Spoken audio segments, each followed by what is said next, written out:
लो classes में आप सभी का फिर से स्वागत है। तो अपन ने जो पिछली क्लास में बात की थी कि जो चैप्टर 5 था, चैप्टर 5 के बारे में चर्चा कर ली थी। आज अपन देखेंगे चैप्टर 6 के बारे में, प्रोसेस टू कंपेयर अप्रिहेंसेस, यानी आदेश मतलब कि हाजिर होने की विभिन्न आदेशिकाएं।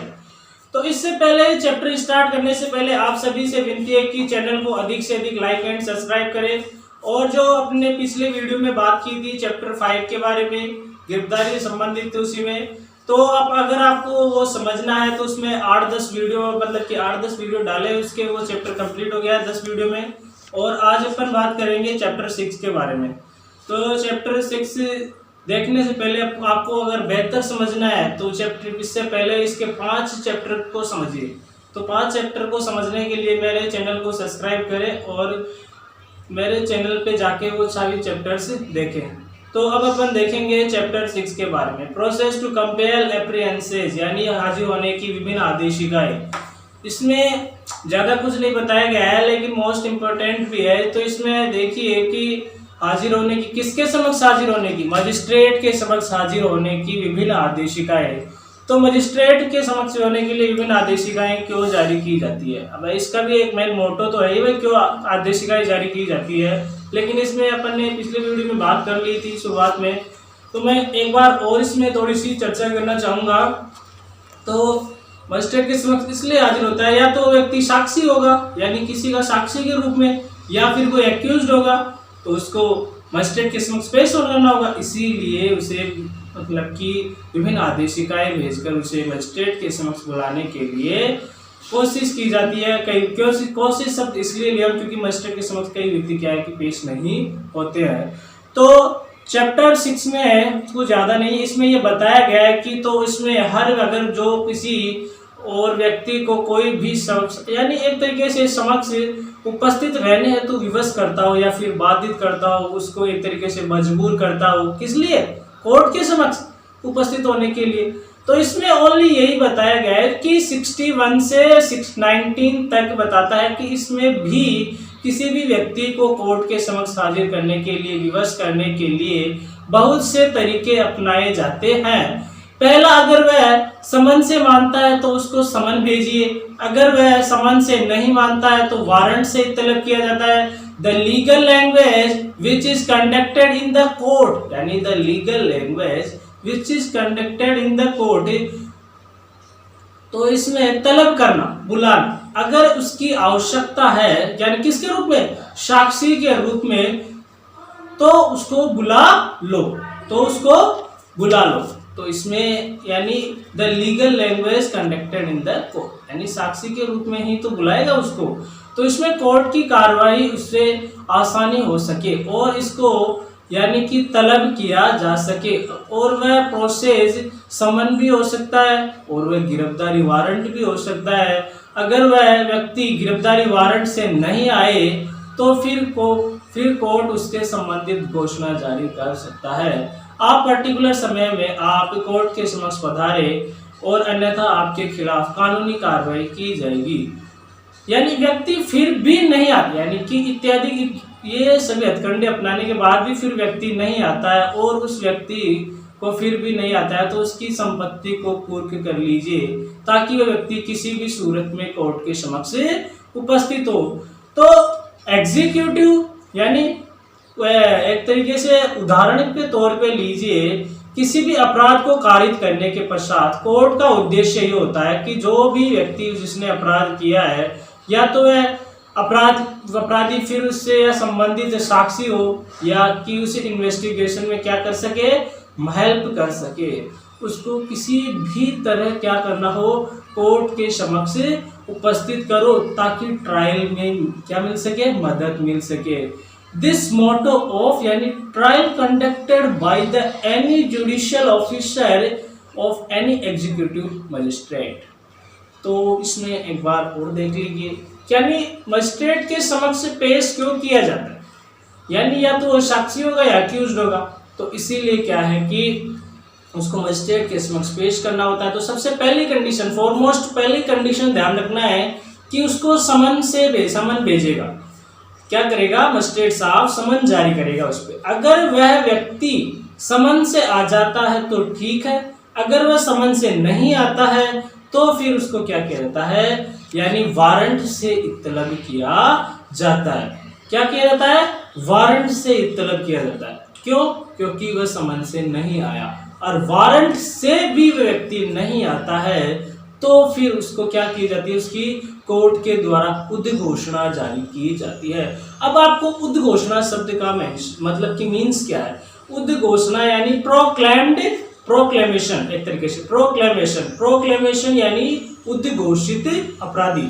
या तो उद्घोषित अपराधी कौन कर सकती है, राज्य सरकार कर सकती है, और वह स्टेट साहब भी उसको उद्घोषित कर सकते हैं। अगर वह व्यक्ति संज्ञेय मतलब कि एक तरीके संज्ञेय मामले का एक्यूज्ड है, या फिर संज्ञेय मामले का एक तरीके एक्यूज सॉरी नहीं साक्षी है और संज्ञेय मामले का एक्यूज्ड भी है, तो उसकी क्या कर सकता है, उद्घोषणा जारी कर सकता है। और उस उद्घोषणा से उसको, उद्घोषणा क्यों जारी की जाती है, उसका मेन मोटो क्या है कि उसको किसी भी मतलब किसी भी सूरत में कोर्ट के समक्ष में प्रस्तुत हो सके।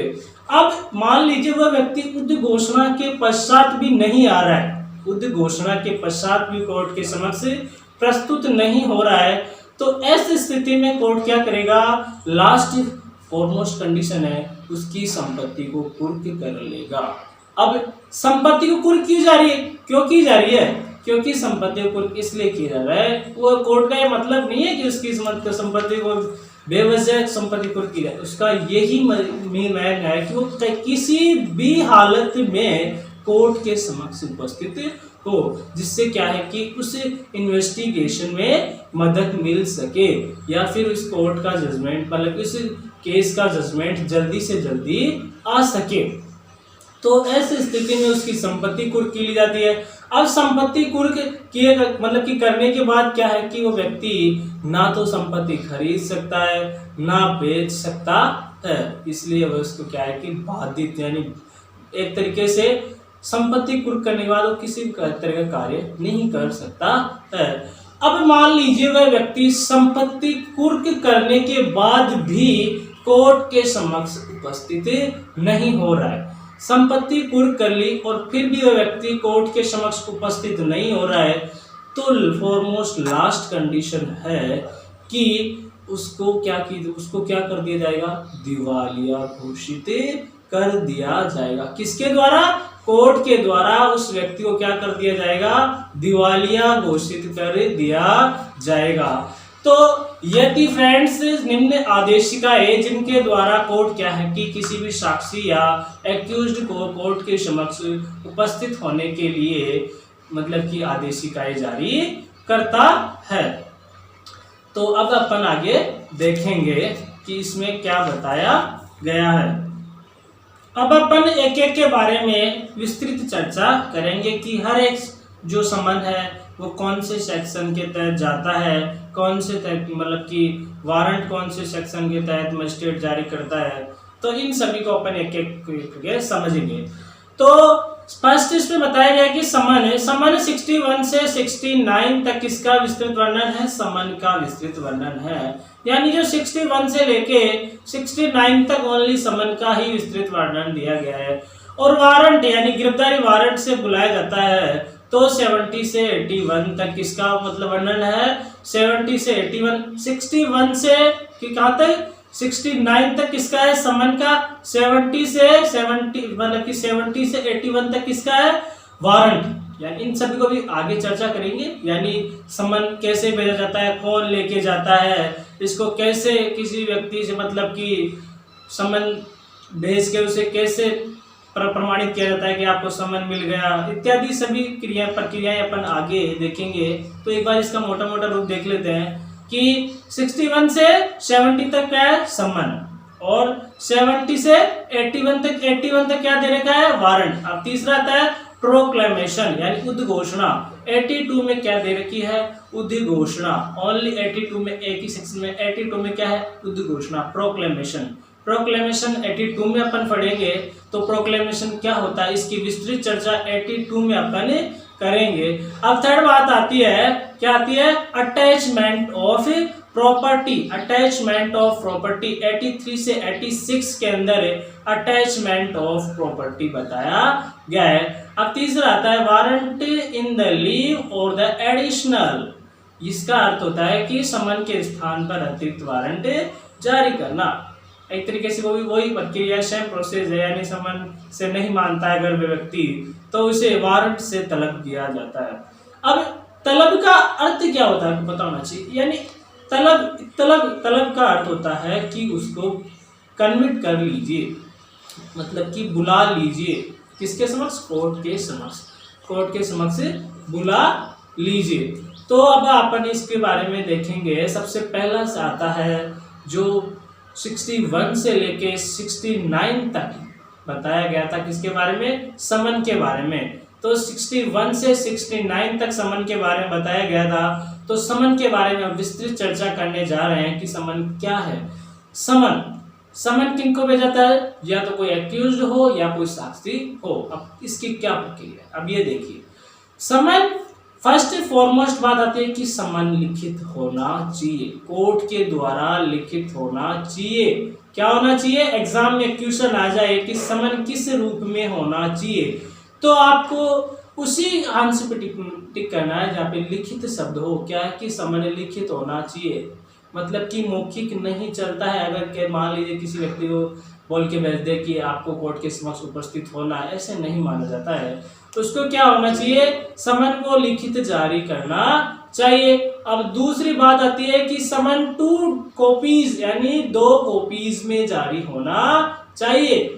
उसकी डुप्लीकेट कॉपी भी होनी चाहिए। समन 2 कॉपीज में जारी किया जाता है। एग्जाम में क्वेश्चन आ जाए जेएलओ एडीजे कोई सी एग्जाम में, मान लो अदर लॉ एग्जाम्स है, उनमें क्वेश्चन आ जाए कि समन कितनी कॉपीज में जारी होता है? 2 कॉपीज में जारी होता है। क्या समन लिखित जारी होता है या फिर मौखिक? तो समन क्या है कि लिखित ही जारी होता है। हमेशा ध्यान रखना है कि समन ओनली ऑन लिखित जारी होता है, मौखिक जारी नहीं होता है। समन लिखित जारी होता है। दूसरी बात आती है समन कितनी प्रतियों में जारी होता है? 2 कॉपीज 2 प्रतियों में समन जारी होता है। अब ये 2 प्रति में क्यों होता है यह अपन आगे चर्चा करेंगे। तो 2 कॉपीज में। और तीसरी बात आती है कि जो भी समन जारी करता है उस मजिस्ट्रेट द्वारा हस्ताक्षरित और मुद्रांकित होना चाहिए। यानी जो भी समन जारी करता है वह समन क्या हो कि उस मजिस्ट्रेट द्वारा हस्ताक्षरित और मुद्रांकित होता है।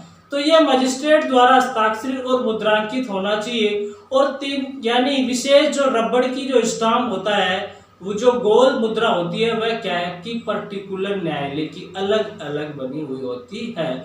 यानी जो हर न्यायालय की एक पर्टिकुलर शील होती है, और चाहे मुंशी कोर्ट मान लो चाहे कोई सा भी कोर्ट मान लो, तो उसमें क्या है कि हर एक न्यायालय की एक गोल शील बनी हुई होती है।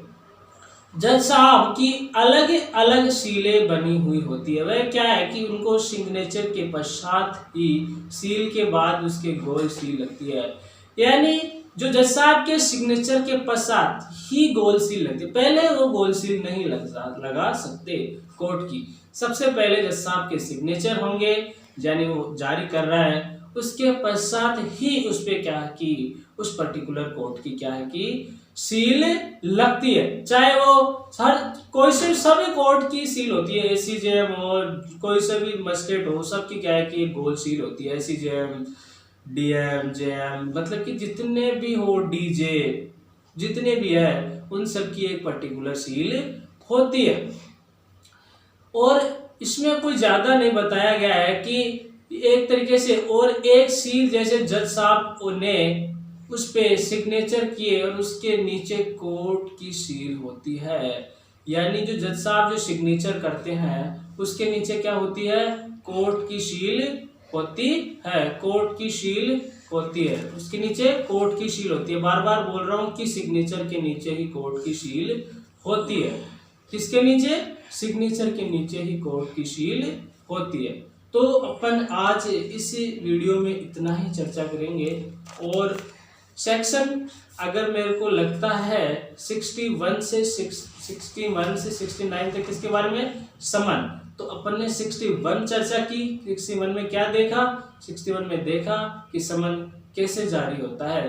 तो समन 2 कॉपीज में जारी होता है और मतलब कि रिटर्न वो क्या है कि लिखित जारी होता है। समन मौखिक नहीं होता है, समन लिखित जारी होता है। और समन मजिस्ट्रेट द्वारा हस्ताक्षरित और मुद्रांकित होना चाहिए। Thank you so much video देखने के लिए, और चैनल को अधिक से अधिक लाइक एंड सब्सक्राइब करें। और अपन आपका जो नेक्स्ट वीडियो आएगा या नेक्स्ट क्लास आएगी उसमें बात करेंगे इसे सेक्शन 62 के बारे में क्या बताया गया है। तो चैनल को अधिक से अधिक लाइक एंड सब्सक्राइब करें।